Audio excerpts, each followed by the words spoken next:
नाज़रीन आदाब, मैं रिदा खानम आपका खैर मकदम करती हूँ सियासत टीवी के special programme review of newspaper में। सियासत टीवी आपके लिए लेकर आया है अखबार से रिलेटेड एक ऐसा प्रोग्राम जिसमें हम आपको आज के अखबारात की अहम खबरों के बारे में बताएंगे। इसमें लोकल, नेशनल और इंटरनेशनल खबरों पर डिस्कशन करेंगे और आपको अहम खबरों की जानकारी भी देंगे। हम इस प्रोग्राम में हर ज़रूरी खबर पर रोशनी डालेंगे, चाहे वो लोकल हो, नेशनल हो या फिर इंटरनेशनल। इस प्रोग्राम में हर खबर की तह तक जाएंगे, क्योंकि कुछ अखबार की सिर्फ सुर्खियां बनकर रह जाती हैं या सिर्फ टीवी पर 2 मिनट की न्यूज़ ही हो पाती है, लेकिन हम आपको उन खबरों के बारे में तफसील से बताएंगे। इसी के साथ हमारे साथ ही मौजूद हैं अशर यासिर। अशर यासिर, आपका खैर मकदम है। तो सबसे पहले शुरुआत करते हैं लोकल न्यूज़ से। तो आज जो लोकल न्यूज़ है, जो अखबार की सुर्खी बना हुआ है, वह है कि बीआरएस के जो कार्यकारी अध्यक्ष हैं केटी रामाराव, उन्होंने एक्स पर एक प्रतिक्रिया दी है और उन्होंने जो प्रधानमंत्री की आर्थिक सलाहकार परिषद की रिपोर्ट पर उन्होंने प्रतिक्रिया देते हुए कहा है कि जो उनके पिता हैं, जो पूर्व सीएम हैं, सीएम रहे थे तेलंगाना के, उन पर उनकी जो उपलब्धियां हैं उनको कभी भी मिटाया नहीं जा सकता है। और ये जीता जागता सबूत है कि जो प्रधानमंत्री परिषद की जो रिपोर्ट आई है उसमें जो उन्होंने काम किया है उसकी उनमें उन्होंने तारीफ़ की है। उन्होंने कहा है कि जो बीआरएस के शासन में तेलंगाना ने ज़बरदस्त विकास की प्रगति की थी और ज़बरदस्त विकास हुआ था। और जो बीआरएस के जो प्रमुख थे केसीआर, उन्होंने उस वक्त पर बहुत ही काम किया था, कार्य किया था, प्रगति पर था उनका जो भी कार्य किया था, और उन्होंने बहुत सारी तारीफ़ की है अपने पिता के बारे में। बिल्कुल रिदा, जिस तरह से केटीआर ने कहा है कि पीएम की आर्थिक सलाहकार समिति ने बीआरएस के कार्यकाल में तेलंगाना में जो डेवलपमेंट हुआ है, जो जिस गति से डेवलपमेंट हुआ है उसका उसमें उससे जो है एक देखा जाए तो काफ़ी सराहना की है। लेकिन आप ये भी देखिए कि केसीआर 10 साल तक मुख्यमंत्री रहे थे जी। 10 साल तक अगर आप किसी स्टेट के मुख्यमंत्री हैं और आपने कोई भी डेवलपमेंट नहीं किया तो आप बेकार हैं, ठीक है जी। आपने अपने जो भी आपको पोस्ट है उसके साथ आपने जजमेंट नहीं किया। आपको मुख्यमंत्री जब माना जाता है जब आप चीज़ों को अच्छे से, लॉ एंड ऑर्डर अच्छे से चले, डेवलपमेंट अच्छे से चले, बिल्कुल। और यहाँ का जो क्या बोलते हैं, यहाँ का टैक्स भी बहुत जाता है, ठीक है। यहाँ पे चूँकि ज़्यादा एमएनसीज हैं, तो जहाँ पे ज़्यादा एमएनसीज होती है वहाँ का टैक्स भी ज़्यादा होता है, ठीक है। जीएसटी वगैरह सब मिला के बहुत ज़्यादा हो जाता है।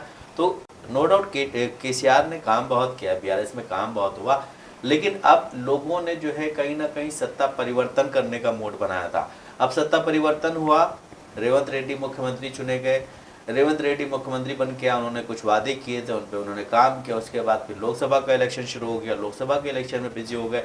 अब वो फ्री हैं तो अब वो और कामों पे टाइम दे रहे हैं। इसी तरह वो हाइड्रा को लेकर के आजकल बहुत एक्टिव नजर आ रहे हैं कि उन्होंने कहा हाइड्रा में किसी तरह की पॉलिटिक्स नहीं हो रही। और अगर ये देखा जाए कि जब बीआरएस की गवर्नमेंट थी तो जो रिपोर्ट्स आती हैं सामने उसमें ये भी देखा गया है कि कई जगहों पे ऐसी भी ज़मीन अलॉट की गई है जो पहले वहाँ पे नदी या नाला कुछ ऐसा था जहाँ पे घर नहीं बन सकता था।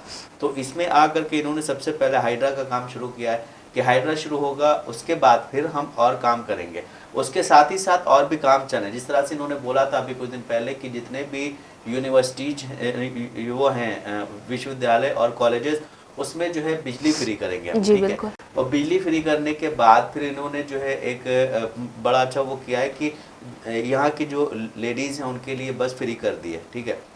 इसी तरह और भी काम कर रहा है। ऐसा नहीं है कि कांग्रेस पार्टी काम नहीं कर रही है, कांग्रेस भी काम कर रही है, लेकिन चूंकि अभी कांग्रेस को थोड़ा समय लगेगा, क्योंकि आप 10 साल तक मुख्यमंत्री थे, आपकी कुछ ऐसी परियोजनाएं थी जो शुरू हुई लेकिन वो खत्म नहीं हुई आपके दौर में, उसको भी देखना है, क्योंकि वो रुकी पड़ी हैं। जब आपकी जब किसी स्टेट में सत्ता परिवर्तन होता है तो कुछ योजनाएं जो परियोजनाएं होती हैं वो रुक जाती हैं, उसको भी देख करके आगे बढ़ाना है, वो किस तरह से करना है उन चीज़ों को। तो अभी उनको थोड़ा समय लगेगा और समय लग रहा है, लेकिन वो कहीं ना कहीं उन चीज़ों को कर रहे हैं। और जिस तरह बोला केटीआर ने कि मतलब जो वो था क्या ये ये पीएम आर्थिक सलाहकार समिति ने जो उनका वो किया है, इनकी जो क्या बोले तारीफ की है उसमें कहीं ना कहीं, तो ये आपका 10 साल का शासन था, आपने 10 साल तक एक प्रदेश में शासन किया। जी, उन्होंने ये भी कहा था 10 सालों में केसीआर ने 94% विकास की प्रगति को जो है कार्य किया है, विकास की प्रगति के लिए।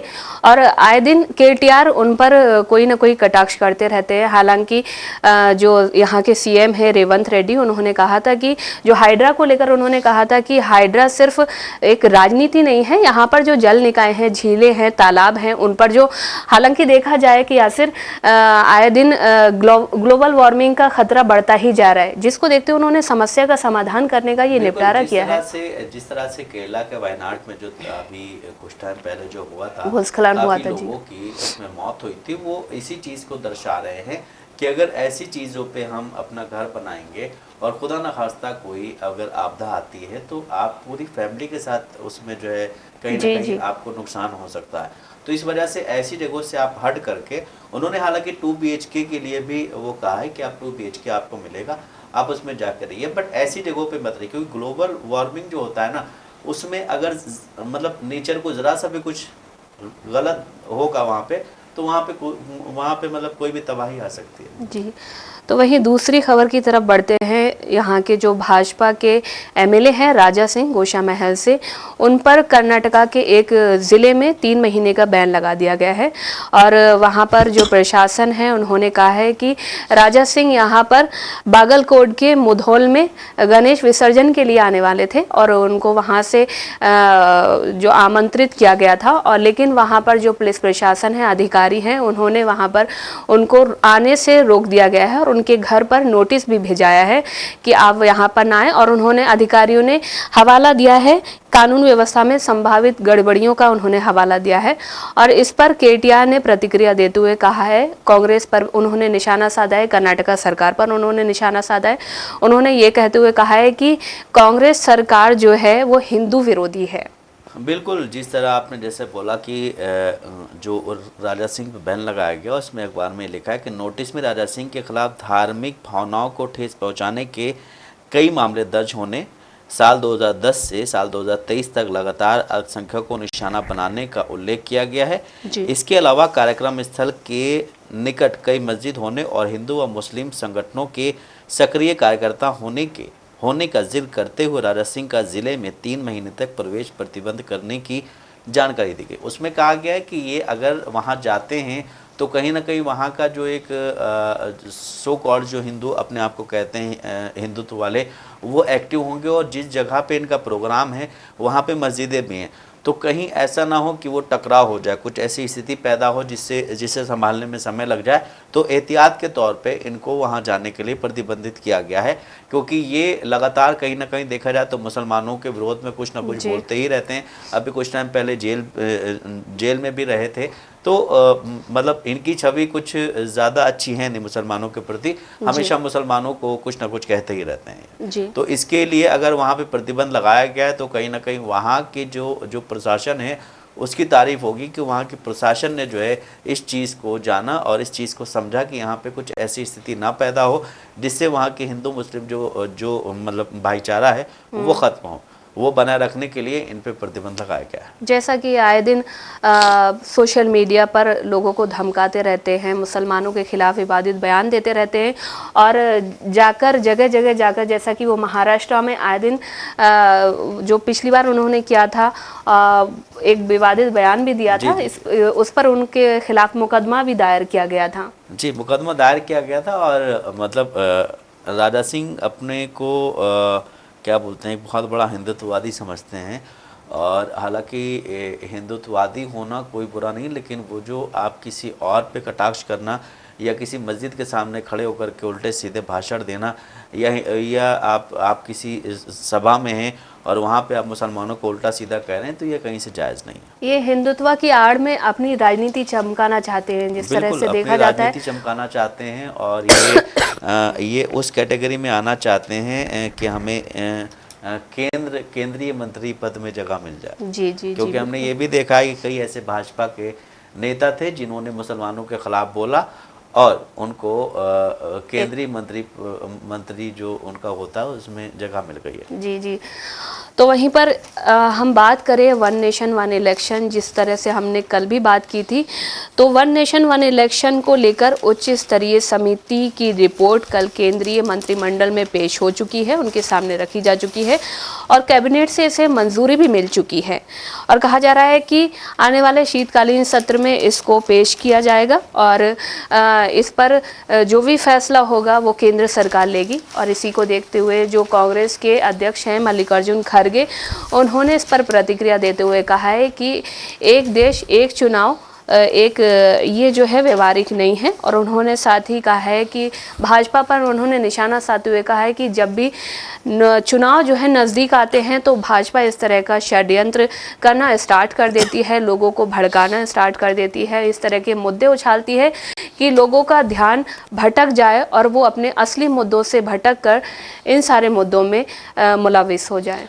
बिल्कुल, जिस तरह से ये कल हम लोगों ने हालांकि सुबह में ही वन नेशन वन इलेक्शन पे एक डिस्कशन किया था, उसमें ये हम लोगों ने बात की थी कि हो सकता है ये आगे हो सके, लेकिन कल शाम तक ही ये न्यूज़ आ गई कि जो वो क्या बोलते कैबिनेट है, मोदी कैबिनेट, उसने इसे अप्रूव कर दिया। जो हमारे पूर्व जो राष्ट्रपति थे रामनाथ कोविंद, उनकी एक कमेटी बनाई गई थी, उसमें ये पूरा सर्वसम्मति से पास किया गया है। उसके बाद फिर ये कैबिनेट को दे दिया गया, कैबिनेट ने भी पास कर दिया है। अब ये जाएगा शीतकालीन सत्र में। तो शीतकालीन सत्र जब शुरू होगा तो उसमें इसको संसद में लाया जाएगा। और जैसा आपने बोला कि जो ये क्या बोलते कांग्रेस के जो अध्यक्ष हैं, उन्होंने बोला है कि भाजपा जब भी इलेक्शन आता है तो कुछ ना कुछ ऐसा करती। साथ ही उन्होंने ये भी बोला है कि ये भाजपा की एक सोची समझी साजिश होती है कि जब भी कोई सेशन चलता है उससे पहले कुछ ऐसा लेके आती है जिसमें फिर सेशन में सिर्फ हंगामा होता है, कुछ काम नहीं हो पाता जी। और वन नेशन वन इलेक्शन जो है ये कहीं से भी मतलब सही नहीं है, क्योंकि हम लोग कल भी बात कर रहे थे कि उसके लिए बहुत ज़्यादा चीज़ों का आपको वो करना पड़ेगा। तो ये अगर इस पे हालांकि कई और जो भी लीडर्स हैं, अपोजिशन लीडर्स, उनके भी बयानात सामने आए हैं। वहीं असदुद्दीन ओवैसी ने भी बहुत कुछ बोला, इस पे कहा है कि ये कहीं ना कहीं संघवाद नहीं है। ठीक है, तो ये जो वन नेशन वन इलेक्शन का जो लेके आए हैं प्रस्ताव, इसमें अगर देखा जाए तो इन्होंने कई चीज़ों को अलग अलग भी किया है। इसके बारे में पूरी डिटेल कल शाम तक सामने आएगी, क्योंकि अभी सिर्फ बोला गया है, एक क्या बोलते हैं एक प्रेस कॉन्फ्रेंस हुई है और इसमें ये चीज़ें बोली गई हैं कि वन नेशन वन इलेक्शन जो है अब होगा, लेकिन अब ये कब होगा इसके बारे में भी पता नहीं। उन्होंने ये भी बोला है कि ये जो है मोदी जी के कहीं ना कहीं एक उसमें था जो सरकार बनती है उसमें जो कुछ काम इम्पोर्टेंट होते उसी में ये भी था कि ये भी एक इम्पोर्टेंट काम था। लेकिन अब ये देखना है कि ये फाइनल कब होगा, इसमें आगे क्या मतलब क्या होगा, क्योंकि ये शीतकालीन सत्र जब शुरू होगा उसके बाद जब इस पर चर्चा होगी उसके बाद जो भी समाधान निकलेगा उस पर फिर बात हो सकेगी जी। तो वहीं हम रुख करते हैं दूसरी खबर की तरफ, जो हिमाचल के शिमला है, वहाँ पर जो संजौली मस्जिद थी, वहाँ पर जो उसके लिए विवाद चल रहा था वो अभी थमा भी नहीं था कि वहाँ पर जो हिमाचल के जो दूसरे ज़िले हैं वहाँ पर भी ऐसी खबरें सामने आने लगी हैं।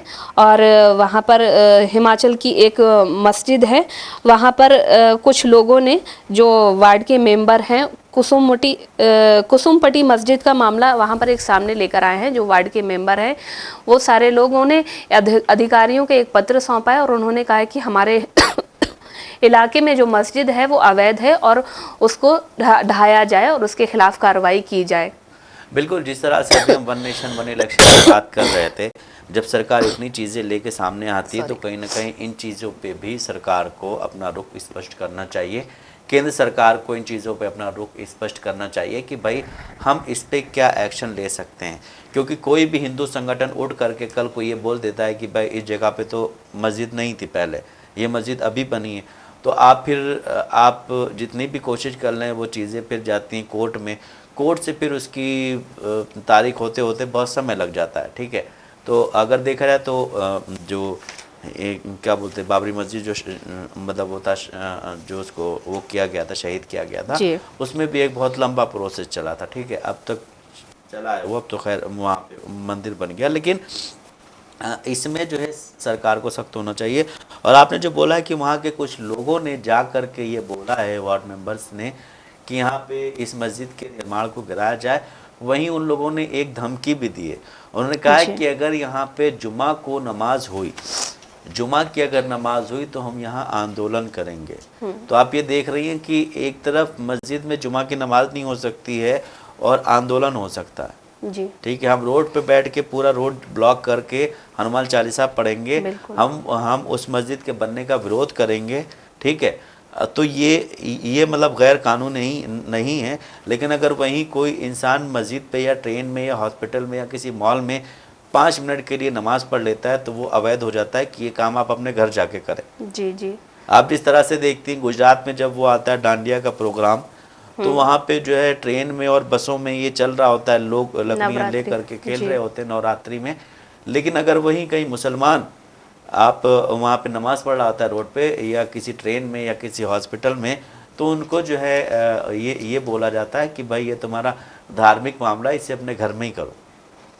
लेकिन बिल्कुल, हालांकि शिमला को देखते हुए ऐसा अनुमान लगाया जा रहा है कि वहाँ पर पॉलिटिक्स बहुत ही ज़ोरदार तरीके से खेली जा रही है। भाजपा के जो लोग हैं, जो भाजपा के नेता हैं, वो कांग्रेस के नेताओं पर लगातार इसीलिए टिप्पणियां कर रहे हैं मस्जिद को लेकर, ताकि इनके कामों में रुकावट आ सके। जो वहाँ के जो सीएम हैं सुक्खू, उन्होंने भी इस तरीके से बोला है, और जो आला कमान है उन्होंने भी उनको फटकार लगाई है कि आप इस मुद्दे को हल क्यों नहीं कर पा रहे। देखिए, सुक्खू गवर्नमेंट में कुछ ऐसे मिनिस्टर्स हैं जिन्होंने ऐसे बयानात दिए जो ऐसा लग रहा है कि वो बीजेपी की ज़बान बोल रहे हैं। जी। तो आला कमान ने भी यही बोला है कि आपके जो मंत्री हैं, आपके जो एमएलएज हैं, उनको तो कम से कम आप काबू में कीजिए पहले, बीजेपी वालों को तो बाद में आप देखेंगे, पहले आप अपने लोगों को संभालिए। आपसे अपने लोग संभाल नहीं रहे हैं, आप जनता को संभालने के लिए गए, आप जो वहाँ के अपोजिशन पार्टी उसको संभालने गए, आप पहले अपने आप को संभालिए। आपके लीडर्स, आपके जो नेता एमएलएज हैं, वो किस तरह की भाषा बोल रहे हैं। जी, तो जिस तरह से देखा जाए यासिर, आए दिन मस्जिदों को लेकर, एक धर्म को लेकर, एक समुदाय को लेकर लोग हैं या कार्यकर्ता हैं जो भाजपा के नेता ही कहेंगे उनको, या कार्यकर्ता कहेंगे, वो आए दिन लोगों के मन में एक भय और डर का माहौल बनाए रखने की लगातार कोशिश कर रहे हैं। बिल्कुल, जिस तरह से आजकल रोज़ कहीं ना कहीं से न्यूज़ एक सामने आ जाती है कि भाई अभी जब ये गणेश का पूरा प्रोसेस चल रहा था तो उसमें भी कई जगहों पे ऐसा भी देखा गया है कि उन लोगों ने जो गणेश की मूर्तियां ले जा रहे थे, मस्जिद अगर पड़ी तो वहाँ पे अपना साउंड कम कर लिया है और वो आराम से निकाल के ले गए विदाउट एनी शोर शराबा। लेकिन कई जगहों पे ऐसा हुआ है कि अजान भी हो रही है और वो और लाउड करके म्यूज़िक चला रहे हैं जो भी उस पर चलता है, और वहाँ पे बहुत मतलब बुरे बुरे नारे भी लगाए जा रहे हैं। जी जी। तो ये नहीं कह सकते कि हर जगह ऐसा हो रहा है, कुछ जगहों पे ऐसा नहीं भी हो रहा है। वही होता है कि जो अच्छे लोग होते हैं, बुरे लोग ज़्यादा होते हैं तो वो दब जाते हैं इन चीज़ों में। हालांकि ये जो वो है आजकल सोशल मीडिया, उस पर आपको मिनट मिनट की अपडेट्स पता चलती रहती हैं। तो वही मैं देख रहा था कि मतलब एक वो जा रही है, इनका वो निकाला जा रहा है गणेश की मूर्ति, वो जा रही विसर्जन के लिए। तो कई जगहों पे ऐसा देखा गया कि अजान हो रही है या वहाँ मस्जिद है या वो मुस्लिम बाहुल इलाका है, तो वहाँ पे उन्होंने कम कर लिया साउंड और साइलेंटली निकाल के ले गए हैं। हालांकि वहाँ पे मुस्लिम जो भी लोग थे उन्होंने उनको पानी या शरबत जो भी देना था, क्योंकि वो दूर से आते हैं चल करके, तो सब दिया, उन्होंने एक्सेप्ट किया और चले गए आगे। लेकिन कहीं कहीं पे ये भी देखा जाता है कि भाई वो बदतमीजियाँ भी करते हैं। हालांकि यहाँ पे तेलंगाना में भी कई और जगहों पे मस्जिदों और दरगाहों को ढक दिया जाता है कि कहीं वो लोग कुछ ऐसी चीज़ ना फेंक दें वहाँ पे कि उससे मतलब क्या बोलते, दो समुदायों में कुछ ऐसा हो जाए।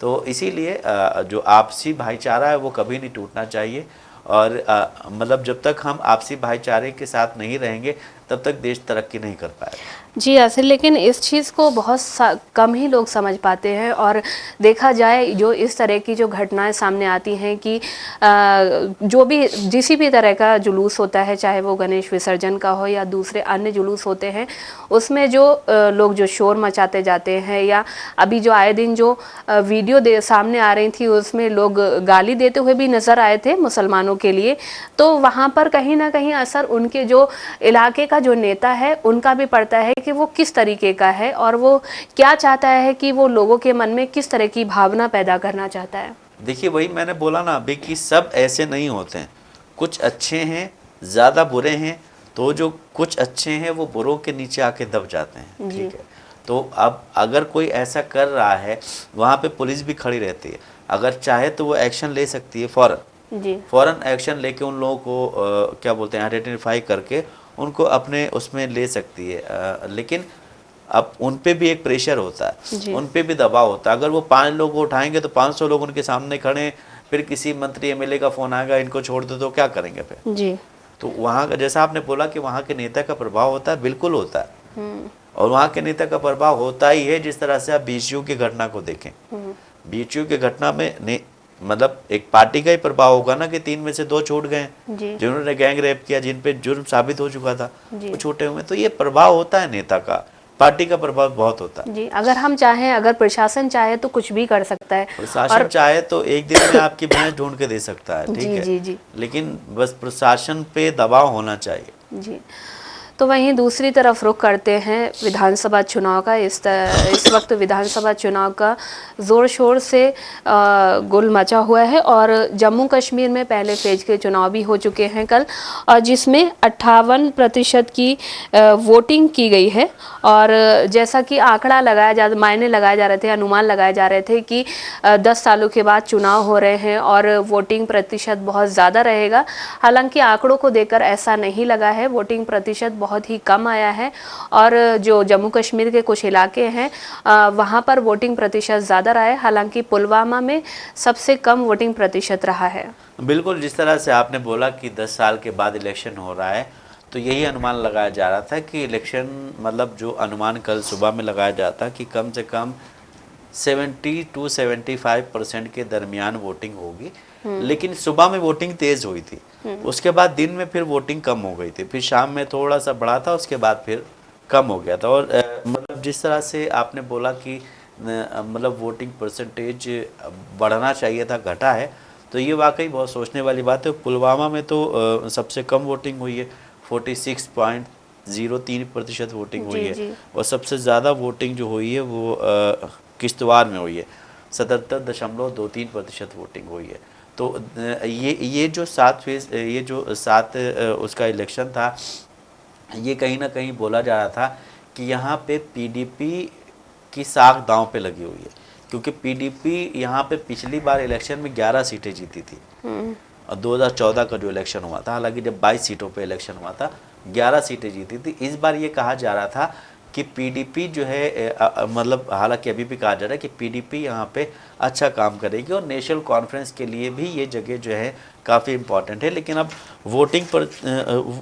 वोटिंग परसेंटेज कम होने से कहीं ना कहीं आप मतलब लोगों को काफ़ी जो पार्टीज़ होती हैं उनको काफ़ी निराशा होती है जी। और जो जम्मू कश्मीर की बात करें तो जिस तरह से वोटिंग हुई है बहुत ही शांतिपूर्ण तरीके से हुई है। ये बहुत अच्छी बात है, बहुत अहम बात है सभी के लिए, क्योंकि वहाँ पर 10 सालों के बाद चुनाव हुए हैं और शांतिपूर्ण तरीके से जो वोटिंग हुई है उसमें लोगों में खुशी का माहौल भी है। जम्मू कश्मीर से रिलेटेड ये खबर और है कि हरियाणा में भी विधानसभा चुनाव होने वाला है। हरियाणा में एक वीडियो कल सामने आया था कि दुष्यंत चौटाला जो पूर्व डिप्टी सीएम थे, उनसे कबड्डी का खिलाड़ी कुछ सवाल कर रहा था, वो सवालात कहीं ना कहीं बहस में तब्दील हो गए। उसके बाद फिर आज उसकी एक वीडियो आई है कि रात में अननोन लोगों ने उस पर हमला कर दिया, उसको बहुत मारा गया, उसको पहले तो वहीं के हॉस्पिटल में रखा गया, उसके बाद फिर उसको वहाँ के जो बड़े हॉस्पिटल हैं वहाँ ट्रांसफ़र कर दिया गया। तो इस तरह की घटनाएं जब होती हैं तो यकीनन आप हार मान चुके हैं, आपको जवाब देने का आप जवाब नहीं दे पा रहे हैं, तो आप अपने गुंडों को भेज करके उसका मुंह बंद करवाने की कोशिश कर रहे हैं। जी। तो वहीं पर एक खबर है जो बहुत ही अहम है, जिस पर राजनीति भी हो रही है। बात करें कॉरपोरेट सेक्टर की, तो वहाँ पर जो कॉरपोरेट सेक्टर में जो काम करने वाले युवा होते हैं, अगर उनके चेहरे को देखा जाए तो वो काफ़ी थके हुए नज़र आते हैं। और आने वाले जो दिन हैं, आने वाले दिन हैं या जो गुजर चुके हैं, जो पहले उनका जो टाइम पीरियड था वो बहुत ही थोड़ा सा कम था, लेकिन जो जैसे जैसे वक्त बढ़ता जा रहा है उनका टाइम पीरियड बढ़ता ही जा रहा है, और जिसके प्रेशर में आकर युवा बहुत ही परेशान हो चुके हैं। और इसी को देखते देखते हुए खबर सामने आई है कि एक लड़की ने, पुणे की कंपनी में काम करने वाली एक जो लड़की थी, उसकी मौत हो चुकी है वर्कलोड की वजह से, और इस पर अब राजनीति भी तेज हो चुकी है। देखिए, उसने अभी 2024 में ही कंपनी को ज्वाइन किया था शुरुआत में, और जुलाई में उसकी डेथ हो गई। ये बात अभी तक सामने नहीं आई थी, लेकिन उसकी जो माँ है उन्होंने कल एक लेटर लिखा। उस लेटर में उन्होंने संगठन से और कंपनी से जो है और लोगों के लिए भी कि कम से कम उन पे ये असर ना पड़े, तो कुछ बदलाव करने की उन्होंने बात की। वहीं अगर देखा जाए तो समाजवादी पार्टी के जो अध्यक्ष हैं और लोकसभा में सांसद भी अखिलेश यादव, उन्होंने भी इस पे एक बहुत लंबा चौड़ा आज ट्वीट किया है कि उन्होंने कहा है कि वर्क लाइफ बैलेंस बहुत ज़रूरी है देश के युवाओं के लिए खासकर, वरना वो मेंटली बहुत परेशान हो जाते हैं। और इसमें जो रिपोर्ट सामने आई थी, जो उसकी माँ ने ख़त लिखा है, उसके बाद एक सर्वे किया गया है, तो सर्वे में पता ये चला है कि कई ऐसी कंपनीज़ है जहां वो 10-10 घंटे, 9-9 घंटे या 12-12 घंटे काम करवाते हैं। उसके बाद फिर वीकेंड पे भी उतना ही काम देते हैं कि आप वीकेंड पे वर्क फ्रॉम होम में ये काम कीजिए, मतलब उनके लिए फुर्सत नहीं है। तो ये जो कॉरपोरेट, जो भी ये क्या बोलते हैं, बाहर की कंपनियां यहाँ आती हैं, यहाँ पे लोगों को फैसिलिटीज़ तो देती हैं, खाना भी देती हैं, हर चीज़ देती हैं, अच्छी सैलरी देती हैं, लेकिन कहीं ना कहीं आपका जो माइंड है वो आपका माइंड उतने में ही रह जाता है। जी, आप सोएंगे, उठेंगे, ऑफिस जाएंगे, फिर आके सो जाएंगे। दुनिया में क्या हो रहा है या हमारे और भी दोस्त है, उससे मतलब कम रह जाता है। तो कॉरपोरेट मतलब में जो जॉब कर रहे हैं वहाँ पे, उनको या फिर यहाँ जो यहाँ की गवर्नमेंट है, उसका भी बोलना चाहिए कि कम से कम इतना वर्कलोड किसी को ना दिया जाए कि वो अपनी ज़िंदगी से ही हाथ धो बैठे। हालांकि पहले देखा जाता था कि जो कॉरपोरेट सेक्टर में काम करने वाले थे उनको 2-3 घंटे का ब्रेक दिया जाता था, लेकिन उसको घटाकर अब 1 घंटा ही कर दिया गया है। अब 1 घंटे में युवा किस तरह से वो अपना खान पान देखते हैं, अपनी सेहत का ध्यान कैसे रखेंगे, क्योंकि खाने पीने में तो टाइम ही लगता है। और जिस तरह से अगर कॉरपोरेट काम करवा रहे हैं, उसी तरह से उनको जो युवा हैं उनको ब्रेक भी देना चाहिए। जैसा कि नाज़रीन आपने देखा कि हमने आपको न्यूज़पेपर के ज़रिए अहम खबरों से रूबरू कराया है। ऐसी ही ज़रूरी खबरों से रूबरू होने के लिए हमारे साथ इस प्रोग्राम से जुड़े रहें, और अगर आपकी इस प्रोग्राम से रिलेटेड कोई भी राय है तो कमेंट बॉक्स में हमें ज़रूर लिखें। इसी के साथ हमारा प्रोग्राम यही ख़त्म होता है। मुझे और मेरे साथी अशर यासुर को दे इजाज़त। अल्लाह हाफिज़।